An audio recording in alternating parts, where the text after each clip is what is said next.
Bien, alors bonjour. Donc des exercices de probabilité cette fois-ci, avec un premier exercice qui est le suivant, que vous avez sous les yeux et que vous avez bien évidemment essayé de chercher et vous avez trouvé les réponses. Un client qui intente un procès, s'il gagne, ça lui rapportera 100 000 euros. Il a le choix pour cela entre deux avocats. Un premier qui réclame des honoraires fixes, c'est-à-dire qu'on gagne, qu'on perde. Il devra payer 12 000 euros à l'avocat. Le second qui réclame 30% de la somme s'il gagne le procès et rien du tout s'il perd le procès. Donc chacun des deux avocats assure que le client a 75% de chances de gagner le procès et en se basant sur l'espérance de gain uniquement ce cas-là, dans chaque cas, conseille le client dans son choix de l'avocat. Alors, ici, j'ai donc deux possibilités. Je vais d'abord étudier le premier avocat, que je vais appeler avocat numéro 1. Voilà, pour être original. La loi de probabilité que je vais appeler X, qui va être la loi qui calcule les gains qu'on peut obtenir suivant les résultats du procès.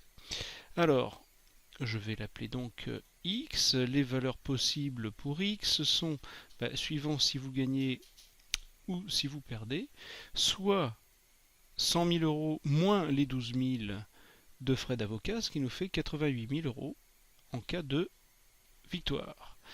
Ou bien moins 12 000 en cas de défaite, c'est-à-dire qu'on ne gagne pas le procès.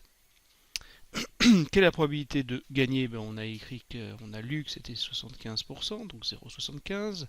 Quelle est la probabilité de perdre son procès? C'est 25%, le reste. Je vais donc bien sûr calculer l'espérance.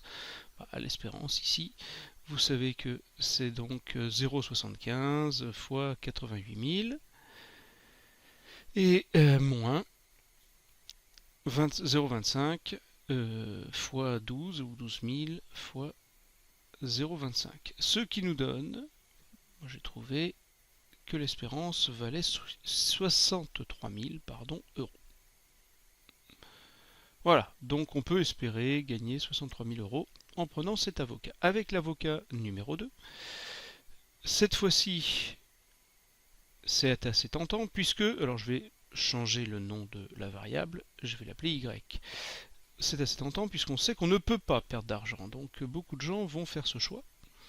Mais évidemment, c'est rarement ce qui est tentant qui est le meilleur choix, comme on va pouvoir s'en rendre compte. Alors, si je gagne le procès, je ne gagne plus 88 000, mais comme je donne 30%, je donne 30 000, il me reste donc 70 000 euros en cas de victoire au procès. La probabilité de gagner étant toujours de 75%. Et si je perds, cette fois-ci, je ne dépense rien du tout, je ne peux pas perdre d'argent. Et 0,25 la probabilité. Donc on va calculer l'espérance de cette nouvelle variable aléatoire que j'ai appelée Y. C'est donc 0,75 fois 70 000 plus 0 fois 0,25, c'est-à-dire 0, donc je ne peux même pas l'écrire.